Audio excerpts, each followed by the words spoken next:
This is Harry Judd for Boxing Social in association with Betfred. We're here at the Liam Smith and Hassan Winienko fight, and I'm delighted to be joined by Callum Smith.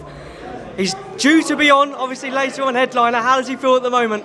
Yeah, he's good in the changing room now, relaxed. He's been here many times before. He knows what he needs to do. He knows what type of performance he needs to put in, and he's had a good camp. He's in a good place, and I'm expecting a big performance from him.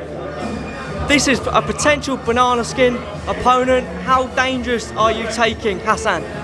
Yeah, looking at this level, every fighter must win. Everyone at this level can fight a little bit. There's no journeyman. Everyone deserves the right in this fight, and if he wants to go on and fight the fight in the names that he wants to, then he needs to win every fight up until then. And Hassan's dangerous. He's in a good run of form. I think he's won like 9 or 10 unbeaten since his last fight, and he's very unorthodox. He fought his last fight southpaw for the full fight, so I don't think Liam kind of knows what to expect until he gets in there, but he's very experienced. He'll adjust and adapt while he's in there, and so I'm expecting him to put in a good performance. This is his debut for boxer. How good is it to have big time boxing back in Liverpool?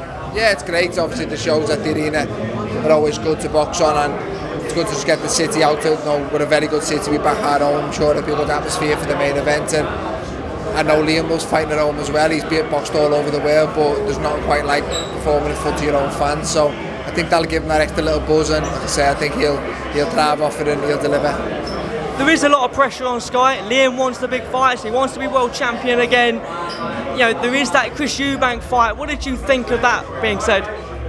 I think there's a lot of big fights out there for Liam. There's a lot of big names. He loses tonight, they all disappear. Tonight's a must-win fight, and I'm sure he's fully focused on tonight. Tomorrow morning he'll wake up and he'll decide what the next move is, and a win tonight leaves him in a very good position tomorrow morning. So he's fully focused on the job at hand, and we'll hopefully speak a little bit more tomorrow morning. Lovely stuff. A bit about you. Obviously a fantastic performance out in Jeddah. Just take me back and how that was for you. Yeah, it was good. It was good to get back in there. A good win on paper. A European champion, Olympic bronze medalist. A good skilled southpaw. Was ranked number 9 in the world with Ring Magazine. It wasn't an easy comeback fight, so to speak. I was out for 11 months before it, and went right into a final eliminator, and a decent fight up until the finish. I thought the fight was pretty even. I was starting to find my range, starting to land the shots, and I landed another good shot which got me another good knockout, which is what gets people talking. So it was a good night all round, and like I said, it leaves me in a good position to push on and move forward. You said it wasn't your best performance. Have you had a look back and you've looked at it a little bit more?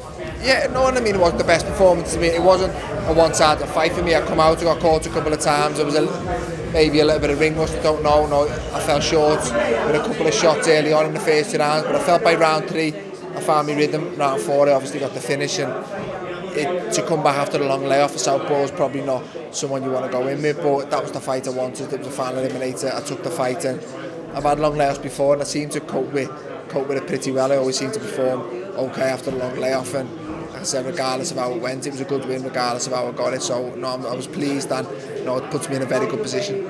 It was a final eliminator. Sorry. Obviously, Better Biev is obviously out of action at the moment. You're going to wait till 2023, or are you going to be back out late this year? I'd like to be back out, depending on how long I'm going to have to wait. We spoke then about inactivity. It's not been ideal. I'd like to stay active, and if I'm going to have to wait till later on into 2023, then I'd like to get out in the meantime. Ideally, I'd like win my final eliminator and fight for the title next, but it doesn't always work like that. So I'll sit down with my team and we'll see what the next move is.